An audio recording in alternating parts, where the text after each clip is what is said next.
From the weather team you can trust, here's Chief Meteorologist Eric Sneidel. But we had ourselves a day today. Temperatures ended up climbing into the low 80s across the Rochester area. A lot of spots ended up in the low 80s. And well, we're going to do that again tomorrow, probably by about lunchtime, on our way to upper 80s and close to 90 degrees. At this hour tonight, we come in at 68 with a dew point of 61. This number is going to drop a few more degrees. That one probably climbs a few more degrees. The closer those two are by morning, the higher the humidity is going to be. And I get the sense that tomorrow is going to be the first real day that you kind of step outside and go, I notice a difference again. I notice that that muggy factor is back. Thursday is probably the day that you step outside and look up and go, oh, I notice this again. Some of the haze of wildfire smoke. A little thinner plume of this gets pushed in here by Thursday. And here's the reality now. A lot of the active wildfires are no longer being sourced like they were a few weeks ago, like the top left part of your screen here, closer toward the Lake Superior area. They're coming from the Pacific Northwest. They have a lot more distance to travel, the smoke does, in the atmosphere. And by the time it gets here, it's been flayed out, it's been distorted and stretched. It's not nearly as pronounced and thick. And we kind of get the leftovers out of that, which ultimately for us is a better spot to be. But again, you're going to end up seeing that by Thursday. Satellite and radar, our sky is crystal clear tonight.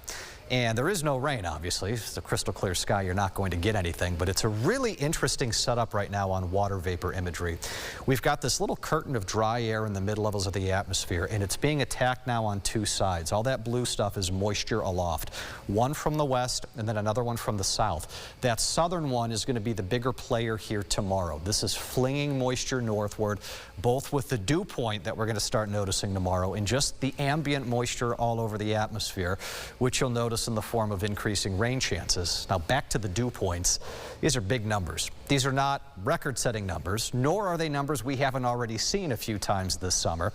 But think back to some of those times where you were outside sweating and you really wouldn't have to work that hard to do that. Thursday and Friday especially, you start talking low 70s dew points. Yeah, that is not the most comfortable air. And alongside highs tomorrow getting well into the 80s, there'll be a little nudge in the heat index, probably pushing 90, if not a little bit more than that. The bigger story is going to end up being what kind of rain can we produce from this. And beginning tomorrow into the afternoon in particular, we're going to kick off some of these showers and storms. Not for everybody. Many of you will not get rain at all. Those that do, it could end up raining hard. The overall ebb and flow of this will be each afternoon, starting tomorrow all the way through Saturday. Rain chances go up like a roller coaster, back down once the sun sets and air stabilizes a bit, only to have bunny hills of going up and down periodically again. That will keep rain chances overall in our forecast into the start of the weekend and also make our lives difficult in terms of trying to pinpoint how much more wet weather is on the way. For some of you, it will not be that much. You happen to avoid the storms. For others, you will get another inch plus of wet weather out of this. After Saturday, Sunday actually dries out, and this might be the next day, kind of like today, where we really don't have much in the way of a rain chance. If that's what you're waiting for and looking for, that's the next opportunity out of this. But again, even the subsequent days prior to that, you're going to end up with just scattered stuff. High temperatures still in the 80s with that mugginess, but tomorrow is the winner in terms of the heat.